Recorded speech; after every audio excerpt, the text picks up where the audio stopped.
नमस्कार, मैं हूं आपके साथ सोनिया चौहान। उत्तराखंड की खबरों में आप सभी का स्वागत है। रुक करते हैं खबरों की ओर। शिव भक्तों की संख्या में लगातार वृद्धि हो रही है और जिससे हरिद्वार में चारों ओर आस्था का माहौल देखने को मिल रहा है। देश के कोने कोने से शिव भक्त हरिद्वार पहुंच रहे हैं और गंगा स्नान करने के बाद गंगा जल भरकर अपने गंतव्य की ओर प्रस्थान कर रहे हैं। पुलिस प्रशासन ने सुरक्षा के कड़े इंतजाम किए हैं और हर चौक चौराहे पर पुलिस के जवान तैनात हैं और सुरक्षा के मद्देनजर पुलिस के जवान हर चौक चौराहों पर तैनात हैं और ताकि भक्तगण बिना किसी कठिनाई से अपनी यात्रा पूरी कर सके।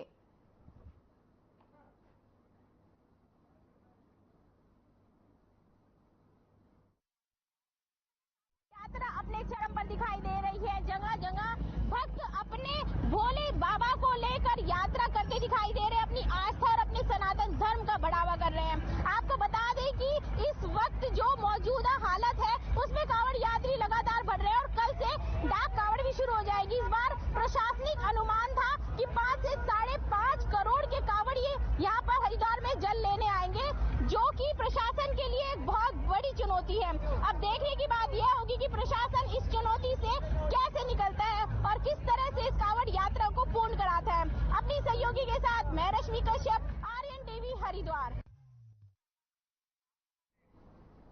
अगली खबर हरिद्वार से है, जहां गंगा जल स्तर से चेतावनी स्तर को पार कर दिया है और साथ ही इसी को लेकर पुलिस ने कांवड़ यात्रियों को अलर्ट किया है। पुलिस प्रशासन की ओर से अलर्ट जारी किया गया और इसके साथ ही बाढ़ राहत चौकियों पर भी अलर्ट किया गया। वहीं लोगों से गंगा के तटवर्ती इलाकों में न जाने का आगाह किया गया है और साथ ही उत्तर प्रदेश सिंचाई विभाग के अधिशासी अभियंता अनिल कुमार निमेश ने बताया कि सिल्ट के चलते नहर में पानी रोका गया।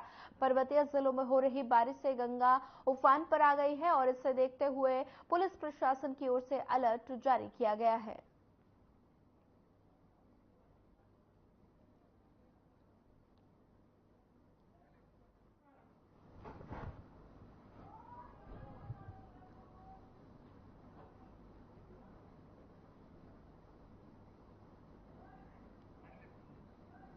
चेतावनी स्तर से किया गया पार। तस्वीरें हरिद्वार से हैं, जहां पर कांवड़ यात्रियों को अलर्ट किया गया है और देख सकते हैं लगातार गंगा का जल स्तर बढ़ता जा रहा है और खतरे के निशान को पार कर गया है गंगा का जल स्तर, जिसे देखते हुए यात्रियों को अलर्ट किया गया है।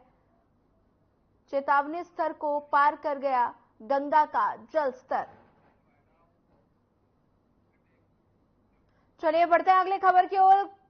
कल देर रात लगभग 10 बजे पंती क्षेत्र के रठिया के ऊपर जंगल में बादल फटने से भारी तबाही हुई और जिसमें रठिया, मल्ला, जखवालकोट और पंती क्षेत्र में लोगों को कड़ी फसलों के बता दें कि बड़ी खेत की संख्या में यही बादल फटने से रठिया, पाली, बिरला गांव और साथ ही पेयजल लाइन भी आपूर्ति ध्वस्त हो गई और इस क्षेत्र में गांव को जोड़ने वाली दोपहिया वाहन भी बादल फटने से भेंट चढ़ गए और शनिवार रात्रि को घटना की खबर सुनते ही नारायण बगड़ आदि क्षेत्र में बड़ी संख्या में लोगों का आना जाना लग रहा है और इसी बीच प्रशासन के लोग भी मौजूद रहे।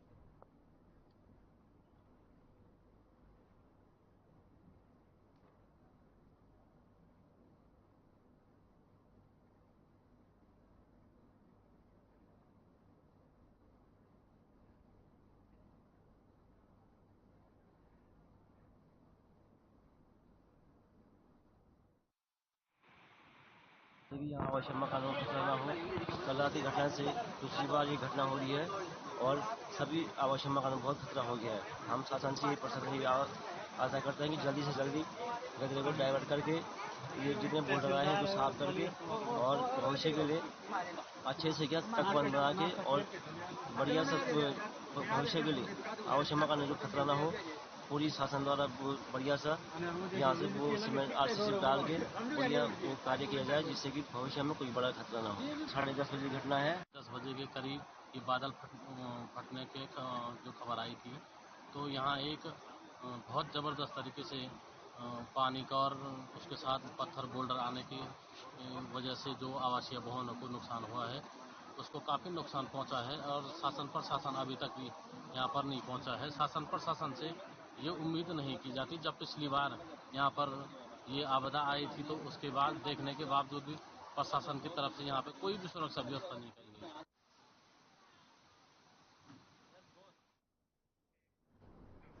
दिल्ली में प्रधानमंत्री नरेंद्र मोदी की अध्यक्षता में शनिवार को नीति आयोग की बैठक आयोजित हुई है और इस बैठक में तमाम राज्यों के मुख्यमंत्री के साथ ही उत्तराखंड के मुख्यमंत्री पुष्कर सिंह धामी भी शामिल हुए। नीति आयोग की बैठक में सीएम धामी ने हिमालयी राज्यों के लिए विशिष्ट नीतियां बनाने का अनुरोध किया और साथ ही ऊर्जा की कमी को पूरा करने के लिए राज्यों को 25 मेगावाट से कम क्षमता की जल विद्युत परियोजना की अनुमति देने और साथ ही लघु जल विद्युत परियोजनाओं के निर्माण के लिए प्रस्तावित 24%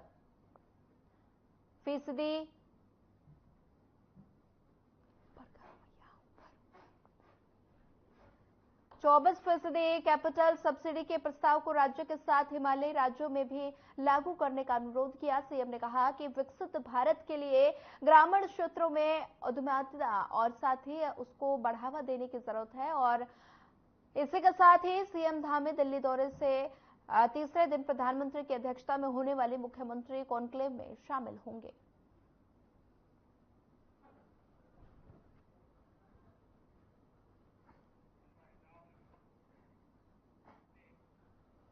सीएम पुष्कर सिंह धामी ने टिहरी गढ़वाल के विलंगना विकासखंड के बाल गंगा और बूढ़ा केदार में भारी बारिश और भूस्खलन से नुकसान होने पर गढ़वाल आयुक्त विनय शंकर पांडे और जिला अधिकारी टिहरी गढ़वाल मयूर दीक्षित को राहत और बचाव का कार्य प्रभावित तरीके से चलाए जाने के निर्देश दिए।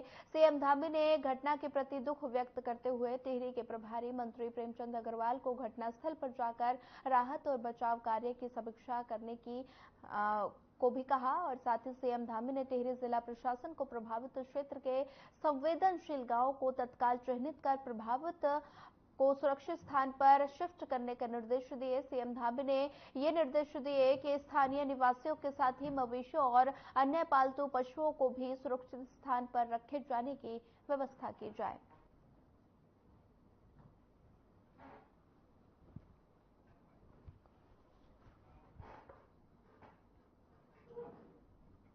उत्तराखंड के लोक पर्व हरेला पर प्रदेश सरकार ने सभी विभागों के साथ मिलकर 1 महीने में 50 लाख पौधे लगाने का लक्ष्य रखा, जिसमें उत्तराखंड संस्कृति साहित्य और कला परिषद भी अपनी तरफ से कार्य कर रहा है और वहीं इसी कड़ी में राजधानी देहरादून के कन्या गुरुकुल महाविद्यालय में संस्कृति और साथ ही कला राज्य मंत्री मधु भट्ट ने वृक्षारोपण कार्यक्रम किया और साथ ही इस दौरान मधु भट्ट ने कहा कि केवल देवभूमि से ही नहीं बल्कि अलग अलग राज्यों से भी इसमें सहभागिता की गई है और अन्य राज्यों में विभिन्न संस्थाएं भी हमारे साथ पौधारोपण का कार्य कर रही हैं और साथ ही उन्होंने कहा कि घरों में फलदार वृक्ष लगाए जा रहे हैं और छायादार वृक्ष सड़कों पर लगाए जा रहे हैं।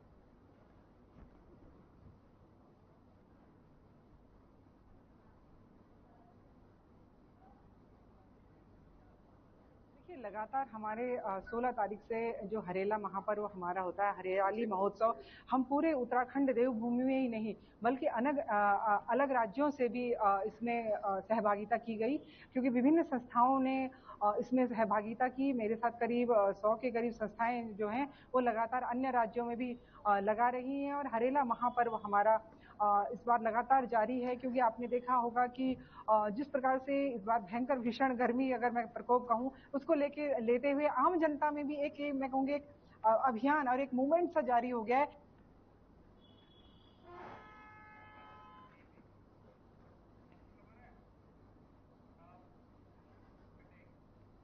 देश की नरेंद्र मोदी सरकार के तीसरे कार्यकाल का पहला बजट जो हाल ही में वित्त मंत्री निर्मला सीतारमण ने पेश किया, जिसको लेकर भारतीय जनता पार्टी पूरे उत्तराखंड में प्रबुद्ध वर्ग के साथ विचार गोष्ठी आयोजित कर रही है और साथ ही रुद्रपुर में भी विचार गोष्ठी का आयोजन किया गया, जहां कार्यक्रम में मुख्य वक्ता के रूप में बीजेपी के राष्ट्रीय महामंत्री और उत्तराखंड प्रभारी दुष्यंत गौतम शामिल हुए, जिनका सिख समाज ने तलवार भेंट कर स्वागत किया। इस मौके पर प्रभारी गौतम ने बजट की तारीफ करते हुए कहा कि बजट में उत्तराखंड को भी काफी लाभ मिला है।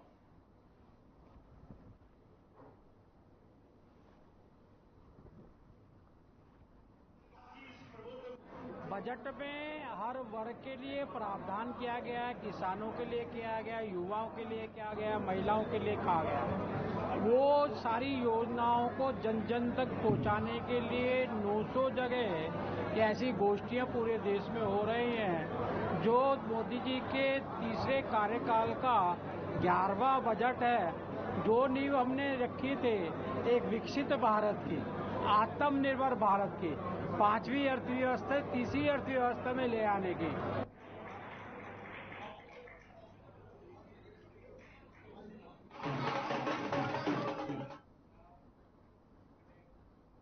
उत्तराखंड में यूसीसी की नियमावली तैयार करने का काम आखिरी मोड़ पर है और शादियों के पंजीकरण के लिए नवंबर से विशेष अभियान यूसीसी को अक्टूबर तक लागू करने के बाद नवंबर 2024 से मई 2025 के बीच उन सभी शादियों में पंजीकृत किया जाएगा जो यूसीसी लागू होने से पहले हो चुकी होंगी और इससे अमल को लेकर भी चर्चा होगी। यूसीसी के नियम सितंबर से लागू हो सकते हैं।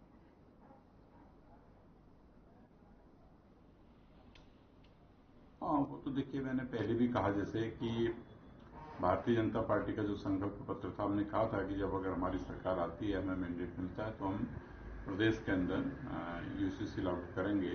तो उसी बात को जो है कि संकल्पित होकर के माननीय मुख्यमंत्री जी ने, उनकी सरकार ने पहली ही कैबिनेट में जो है कि यूसीसी के बिल को पास किया था और उसके तत्पश्चात उसको जो भी उसकी संवैधानिक जो बाध्यताएं हैं या संवैधानिक जो अनिवार्यताएं हैं, उन सबको पूर्ण करने के बाद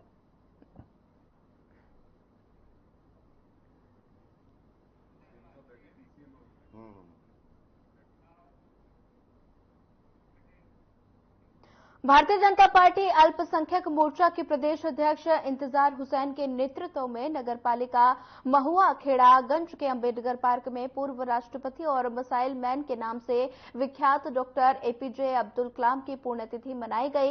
इस दौरान भारतीय जनता पार्टी अल्पसंख्यक मोर्चा ने उनके पुण्यतिथि पर एक स्वास्थ्य और नेत्र प्रशिक्षण का कैंप लगाया, जिसमें महुआ खेड़ागंज के साथ साथ अन्य क्षेत्रों से आए लोगों ने अपनी फ्री चेकअप करवाया और इस दौरान मीडिया से बातचीत करते हुए अल्पसंख्यक मोर्चा के प्रदेश अध्यक्ष इंतजार हुसैन ने डॉक्टर एपीजे अब्दुल कलाम की जीवनी पर प्रकाश डालते हुए बताया कि डॉक्टर एपीजे अब्दुल कलाम के 10 भाई बहन थे और उन्होंने अखबार बांटकर अपनी शिक्षा दीक्षा ग्रहण की और उच्च स्तर की डिग्री प्राप्त कर देश के राष्ट्रपति बने।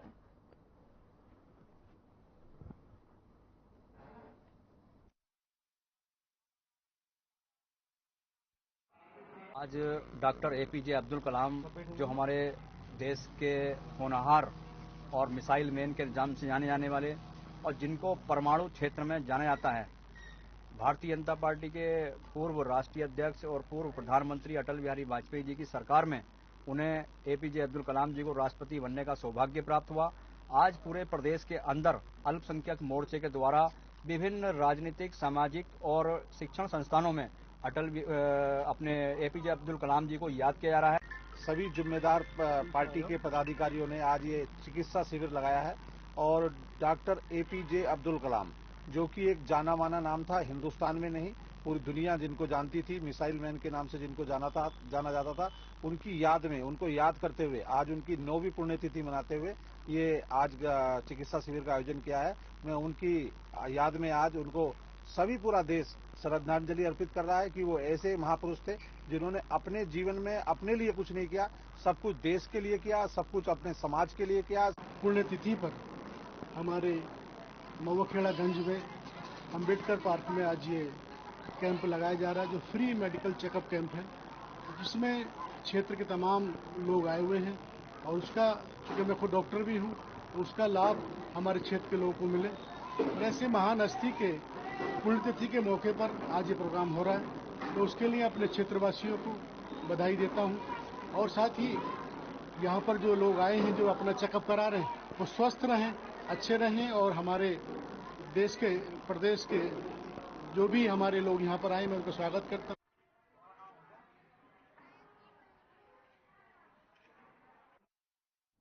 चलिए फिलहाल वक्त तो चला एक छोटा सा ब्रेक का। ब्रेक के बाद जल्द हाजिर होंगे।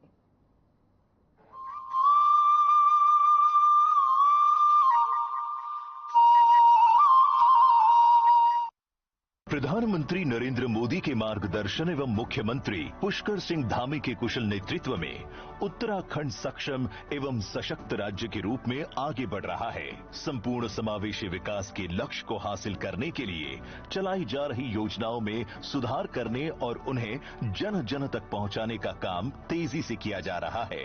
प्रदेश की महिलाओं को धुआं रहित स्वस्थ जीवन प्रदान करने के उद्देश्य से शुरू की गई इस योजना के तहत उत्तराखंड सरकार अंत्योदय राशन कार्ड धारक परिवारों को प्रति वर्ष 3 निःशुल्क गैस रिफिल की सुविधा प्रदान कर रही है, जिसके लिए सब्सिडी की राशि सीधे लाभार्थियों के बैंक खाते में पहुंचाई जा रही है। मेरा नाम सीमा थापा है। मैं सेवला कला चंद्रमणि से हूँ। खाना जब बनाते थे तो जंगलों में जाते थे हम लकड़ी लेने, हमें कितनी दिक्कत होती थी लकड़ी लाने में। तो फिर उसके बाद हमने गैस लिया। गैस में खाना बनाते हैं, हमारा समय भी बचता है, बच्चों को मैं टाइम से स्कूल भेज देती हूँ। इस योजना के तहत हर साल 4 माह के अंतराल में मुफ्त गैस रिफिल योजना का लाभ दिया जा रहा है। इस योजना का लाभ लेने के लिए आवेदक के पास अपना बैंक खाता होना आवश्यक है। मुख्यमंत्री अंत्योदय निःशुल्क गैस रिफिल योजना से उत्तराखंड की महिलाओं के जीवन में कल्याणकारी परिवर्तन आया है। इस योजना से धुआं रहित भारत की परिकल्पना को साकार करने के सपने को बल मिला और महिलाओं का जीवन अधिक स्वस्थ हो रहा है। साथ ही अब उन्हें गैस रिफिल के लिए आर्थिक तंगी का सामना भी नहीं करना पड़ रहा। प्रदेश की महिलाओं के लिए ये योजना अमृत तुल्य साबित हुई है। योजना सुचारू रूप से कार्यान्वित हो, इस पर प्रदेश सरकार द्वारा पूरा ध्यान रखा जा रहा है तथा इसकी नियमित मॉनिटरिंग भी की जा रही है। स्वच्छ, पारदर्शी और प्रभावी गवर्नेंस का दिख रहा है धरातल पर परिणाम। धामी सरकार, मजबूत इरादे, पूरे होते वादे।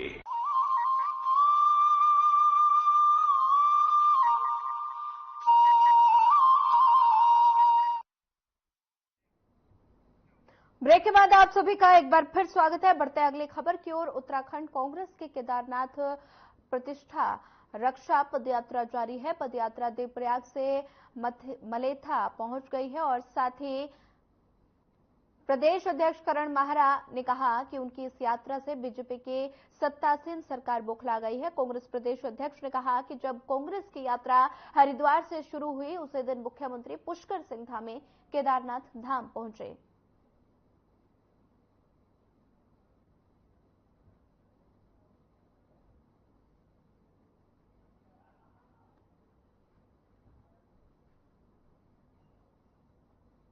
आज यात्रा का चौथा दिन है। आज हम देवप्रयाग से मलेथा तक पैदल जा रहे हैं। अभी ये भोजन काल है, सभी लोग साथ में बैठ के यहाँ भोजन करेंगे और कल मलेथा से फिर श्रीकोट तक, श्रीनगर होते हुए श्रीकोट तक ये यात्रा जाएगी और निरंतर ये हमारी यात्रा बढ़ रही है। बीजेपी लगातार झुक रही है। पहले दिन मुख्यमंत्री केदारनाथ पहुंचे, इस यात्रा का असर था। कल बीकेटीसी ने एक हिसाब देने की कोशिश की है जो आधा अधूरा है, लेकिन हमारा संघर्ष जारी रहेगा जब तक कृष्णा माई की गुफा का नाम कृष्णा माई नहीं होगा और जब तक बाबा केदार के गर्भगृह के नियम तोड़ने वाले मोदी जी को नोटिस सर्व बीकेटी से नहीं करेगी, तब तक हम अपने आंदोलन को लोगों के बीच में ऐसे ही जारी रखते रहेंगे।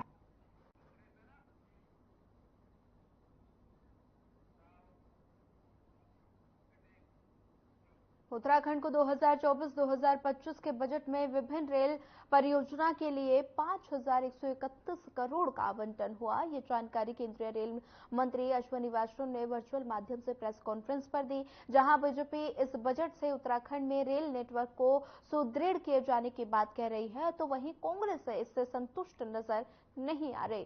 कांग्रेस की मुख्य प्रवक्ता गरिमा दसोनी का कहना है कि स्मार्ट सिटी 2014 को घोषणा की है और साथ ही उत्तराखंड के खाते में आई ये 6 साल से बन रही है।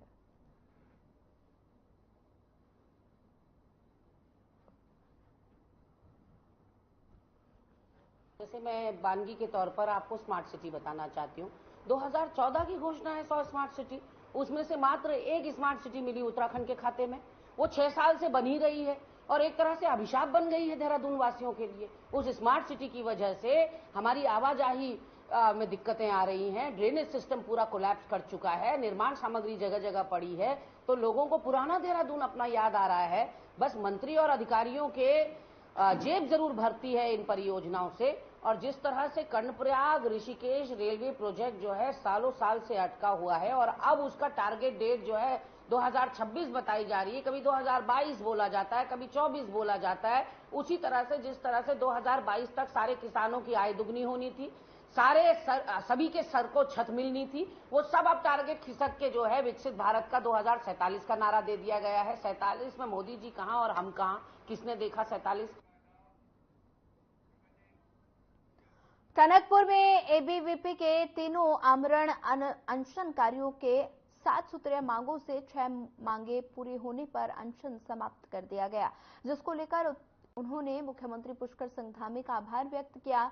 बता दें कि टनकपुर डिग्री कॉलेज में 7 सूत्रीय मांगों को लेकर एबीवीपी ने 12 जुलाई से धरना प्रदर्शन शुरू किया था और जिसके बाद बीते 5 दिनों से एबीवीपी के 3 कार्यकर्ता बिष्ट और समीर सिंह, सौरभ पांडे आमरण अनशन पर बैठे थे। दरअसल आंदोलनकारी एबीवीपी कार्यकर्ता छात्र से दुर्व्यवहार के आरोप में भूगोल के प्राध्यापक एमएस चौहान को कॉलेज की जिम्मेदारी से मुक्त करने और साथ ही उनके स्थानांतरण करने की भी मांग को लेकर आंदोलनरत थे।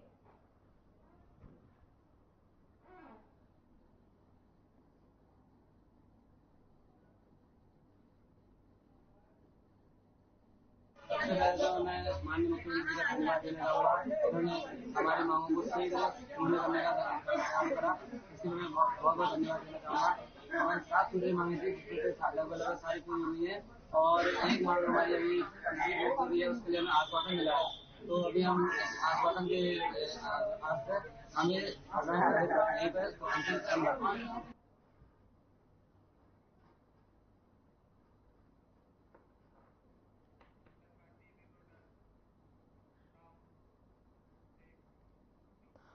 पौड़ी में गढ़वाल कमिश्नर समेत अन्य मंडलीय अधिकारियों के नियमित तौर पर न बैठने से नाराज शहर की जनता ने नागरिक कल्याण मंच के बैनर तले कमिश्नर कार्यालय में जमकर प्रदर्शन किया और सांकेतिक धरना दिया। नागरिक कल्याण मंच से जुड़ी स्थानीय जनता ने सरकार से मांग करते हुए कहा कि गढ़वाल कमिश्नर विनय शंकर पांडे से शासन और अतिरिक्त चार्ज को हटाने, जिससे देहरादून के बजाय पौड़ी को समय दे पाए और कमिश्नरी से ही अपने कार्य का संपादन करें।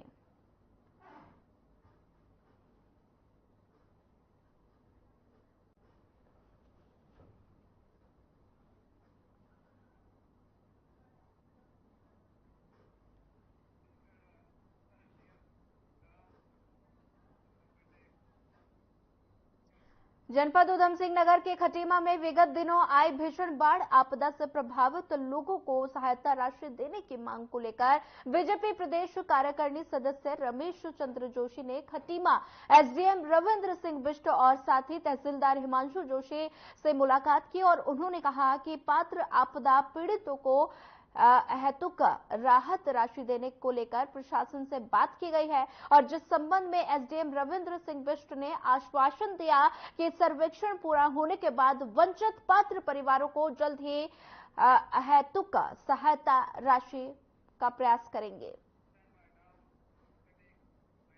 फिलहाल इस बुलेटिन में इतना ही। ज्यादा खबरों के लिए बनी रहिए हमारे साथ। नमस्कार।